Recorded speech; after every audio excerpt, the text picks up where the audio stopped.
The cycle that I saw was brought about by seeing three important forces that I hadn't seen in my lifetime before, but happened many times in history, which is why I needed to study them, that cycle, over the last 500 years. First, when governments run out of money, they need more money than they can get. They print a lot of money, and it debases that money. We have had the largest debt increases and money creations, particularly in the leading world's reserve currency, the dollar, although that's been true in the euro and it's been true in the yen too. And that has a big effect. The second of those influences is really a political and social influence, which is the conflict between the left and the right, populism, often typically due to large wealth gaps and opportunity gaps, which exist in the United States now.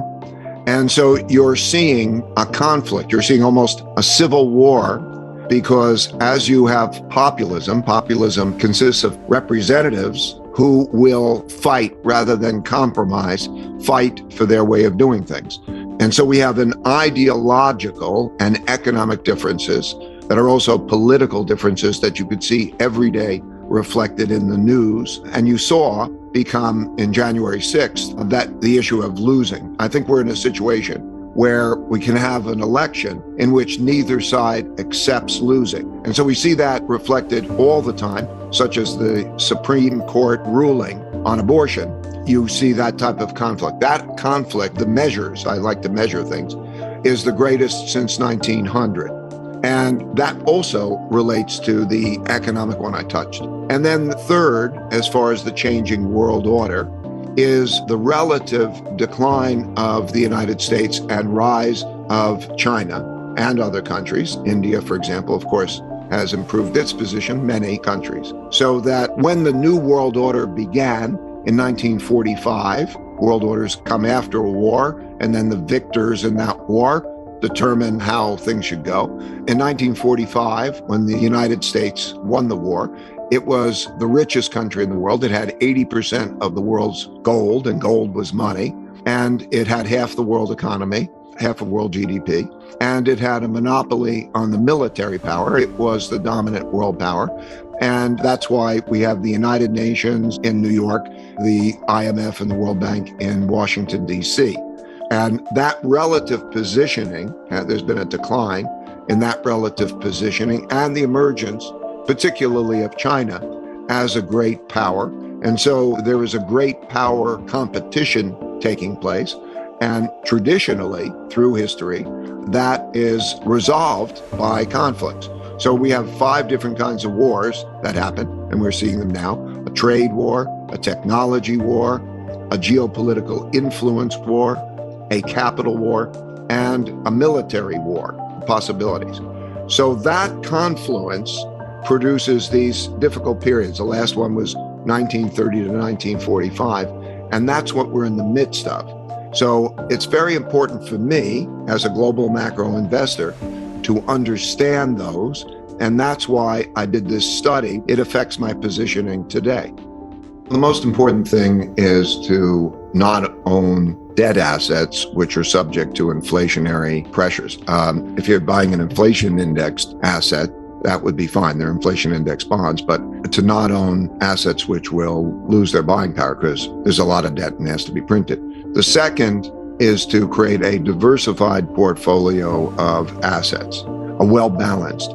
If you diversify well and you look at the correlations between asset classes, you'll see that one thing goes up, another thing goes down. For example, during times of greater inflation, you see commodity prices, gold, real estate prices. You see those types of assets perform better at the expense of other assets. And also the stock market has parts of the stock market, these different stock markets, which are not primarily going to be hurt by investments. There's many that benefit by inflation.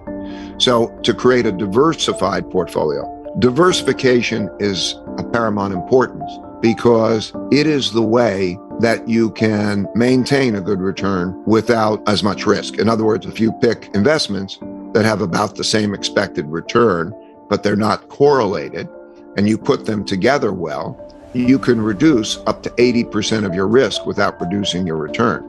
So how to create good diversification is very important. That includes country diversification.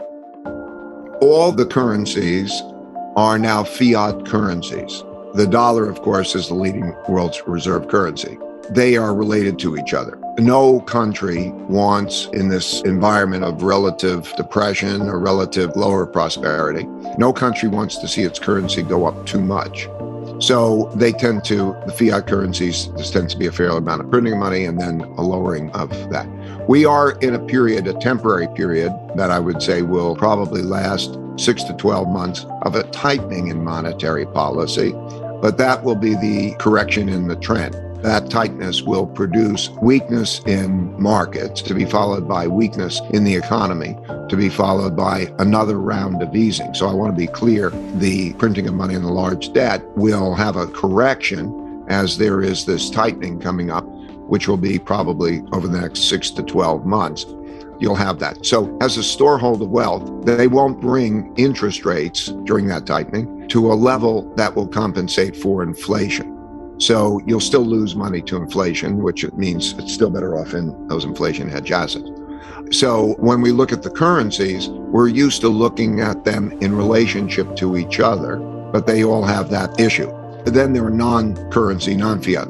Gold is an example of a non-fiat currency. And then, of course, we have digital currencies, which are newly developed, and that's a non-fiat currency. I think we've entered a period of time over the next several years where the world is going to be looking for what is an acceptable currency, and it's going to be confusing. And so these currencies will compete with each other. There'll be less attention to fiat currencies and more attention than to others, but still, of course, the dollar will be important. And then you will see the renminbi become a much more important currency. Gold, let me tell you about gold as a generalization. Gold has a return, normally it's low returning. It is a dead asset. It is a beautiful, limited supply, dead asset that is money, unlike, let's say, equities, in which there's constant invention and productivity. But it's very important to own at some times, and at other times, it's just going to be a dead asset. And those times are these times of a lot of debt and money creation, and times of conflict, times of wars. In wars, even allied countries don't want to lend to the other country because everybody's getting in debt, and so they'll be paid back with a depreciated currency if they win the war. So I believe that this environment that we're in is an environment which is good for gold, and therefore it should be a significant part of the portfolio, but not a dominant part of the portfolio. What that might mean is maybe 15% of the portfolio. That would be, quite a large allocation. Under today's circumstances, perhaps, as much as that. And then there should be other assets that diversify the portfolio.